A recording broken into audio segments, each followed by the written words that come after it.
Hey guys, welcome to my channel. My name is ReadingBear and I hope you are ready for some more stories. And today, we'll take a look at some new malicious compliance content. If you enjoyed my content, please don't forget to subscribe to my channel and post some bear emojis in the comment. And now, let's dive right into the stories. First one is titled, Divorce Housing Shenanigans. My ex and I married quickly. We weren't too young, but we were young enough to be a little bit foolish. It was the best thing ever to happen to either of us, and it stayed that way, for me. She fell out of love with me, and the months-long process that led up to the divorce was excruciating. Luckily for her, her sister-in-law was the premier local, family law, divorce attorney for women. And of course, her side of the case was handled pro bono. Neither of us really made much money, so I couldn't afford my own lawyer, and so I decided that it was just easier to cut my losses and give her the entire house that we bought together. I took some furniture that I brought to the marriage and anything that was obviously otherwise mine, but gave her literally everything else. I moved back in with my old roommate.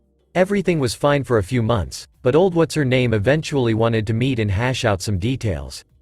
Turns out, she was having a hard time paying the mortgage on her own and wanted me to pay half. Even though she wanted the divorce, her name was the only one on the title, and I had given her my half of the rights to the house. I was flabbergasted. I suggested that she get a roommate, but she didn't want someone else living there. I told her that I couldn't afford my rent plus half of her mortgage. She mentioned that I had signed on as a co-guarantor of the mortgage, and I had to. She didn't want to make it an unpleasant part of our divorce settlement. I left our meeting absolutely screwed up. But after a drink or several, I had a realization. It was a risky gamble, but I knew her well enough to hope that it would work. I had lunch with her again, and agreed that I could pay half of the mortgage. But she would have to help me move back in. Moving in? Absolutely. I definitely could not afford to pay her and pay rent somewhere else. And there had never been any threat of violence between us, and my driver's license still listed our house as my legal residence. So at this point there was nothing stopping me from walking right back in the door and setting myself up in the guest bedroom. We could eventually work out a polite arrangement for evenings when I might bring home a new romantic interest. So would she want me to move in immediately and prorate this month, or wait until next month? Her jaw flapped a few times and she said that she'd have to consult with her lawyer, but that was the end of it. She dropped the issue and never asked for anything more. I still gave her a house just to get myself out from underneath her, but it was worth it. Next one is titled, Don't Go in the Office Unsupervised. Back when I was working for a Japanese company, working in the stores that supplied a manufacturing line. We had picks that told us the item and the number that were to be sent to the line. I worked split shifts, so 6 a.m. till 2 p.m. one week, 2 p.m. till 10 p.m. the next, and 10 p.m. till 6 a.m. the following.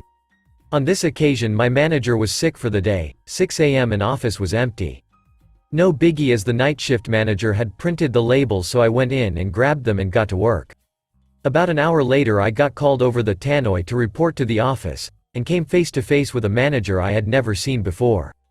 There was a lot of shouting and ended up with me somehow getting put on a final warning. No union in that place, and me being young I just accepted it. A few weeks later on the night shift our manager had been snowed in at home and couldn't make it in, rang my coworker and told us just to carry on. Think you can see where this is going. Had a great night, just putting stock away and no pick done. 6 a.m. rolls around and dayshift manager rolls up and instantly notices something is wrong. Where the duck is the pick? Couldn't do it. No one in office on nighttime, so I couldn't go in there unsupervised. Again got shouted at, but this time I managed to get hold of my personnel file and showed him my warning for being in that office. Nothing much else came from it, but least we had one nice quiet night. Next one is titled, Pay the Man. Several years back I was in the process of changing jobs, moving to a new city, and buying a new house. To purchase the house I needed a $66,000 down payment at closing. I had the cash, but it was in a few different accounts and I didn't have a local bank that could issue a cashier's check. To resolve this issue I went to the local credit union and explained what was going on, and then discussed opening an account with them, transferring the money from my other accounts to the new account, and then getting a cashier's check issued from that account for closing. They agreed that this was something they could do and the timeline was easily supported. I open an account that day, transfer the money that night, and then show up a few days later to get my cashier's check. When I get to the counter and ask for the check, I am informed that I must wait 7 days after the funds transfer before they can issue a cashier's check from those funds. We go back and forth several times where I explain to her that I am closing on my house in an hour and the 7-day wait was not disclosed when I opened the account. She apologized, but was unflinching in regards to the policy and said it was in writing and I signed it when I opened the account. After a long pause I asked her for $66,000 in cash. She looked at me, waited a second to see if I was joking, followed with, "Excuse me for a moment, I'll be right back." Her supervisor came out and simply asked, "Sir, who would you like us to make that check to?" To this day I wonder if I would have been able to close with a wad of cash instead of a check. Next one is titled, "Bank Won't Let Me Withdraw All Funds?" Okay, I moved from Pennsylvania to Michigan a few years ago and only go home once a year or so.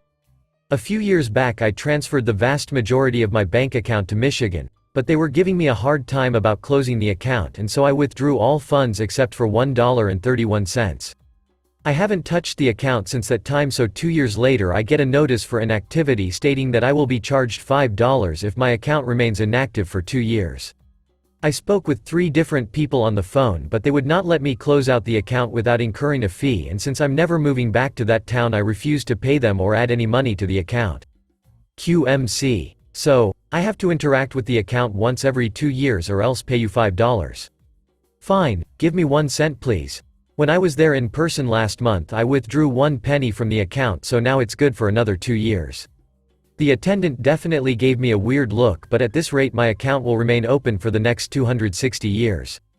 Next one is titled, "Wife Forced to Give Extra Credit, Assigns It to Parents." My wife teaches a lovely group of kids in an area where parents are incredibly strict. The children are almost all operating within the A grade range and their parents overwork them to ensure the A+. Anyways, the new school year has some parents pestering my wife for extra credit assignments. She's insisted that it is optional for her to assign extra credit and they've raised the issue up through administration to force her hand. Another teacher, who teaches the same class, gives loads of extra credit and they want their children to be on an even level. With the news that she'd have to match the amount of given extra credit opportunities, she has decided to involve the children's parents. Examples. 1. 5-page handwritten and legible essays about a historic event they were a part of. 2. 20 minutes video interview of their opinions and experiences about certain political events while growing up. Her extra credit is just many different little assignments that take lots of time from the parents' day for an extra couple points on the next exam. While she continues to assign these extra credit assignments, the participation rate has been 0.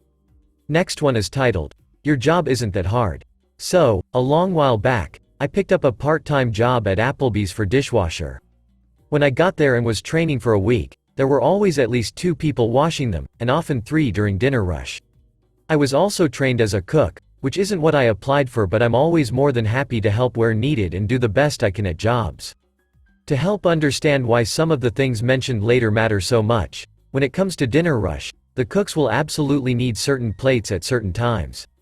They had to be on specific shaped, sized dishes depending on the orders, so in many of the contracts for servers, they are actually required to place like plates on top of each other in the dishwashing area when they drop them off. So, back to the story. Once my training was over, in about a week, I quickly ended up being the only person on my shifts, doing dishes. I was fine with this, for the most part, as I pride myself in working hard, efficiently and doing really well if I'm able, and was very proud that I was able to do well enough that they didn't have to have 2 to 3 people working back there when it was my shift. The only issue, which other dishwashers had, was that the servers, who were all teenage girls, would just toss plates onto the area for the dishes to be washed. This caused huge issues with finding the correct plates needed, when needed, and often caused a hazard for the washer when trying to sift through these horrible piles of dishes that could easily topple over and break at any moment due to them not being placed properly, on top of like shape or size. This was tolerable during regular slow hours, but during dinner rush, it was a nightmare and caused a lot of stress for not only the dishwasher but the cooks, which also would cause food to get out later than it needed to. Eventually I started to toss the plastic appetizer trays back over onto the side of the area that the waitresses walked, in hopes that they would maybe think that, oh, this stuff is actually falling all over, maybe I should place these up here better. Nope. They'd just chuck it back up there and walk off.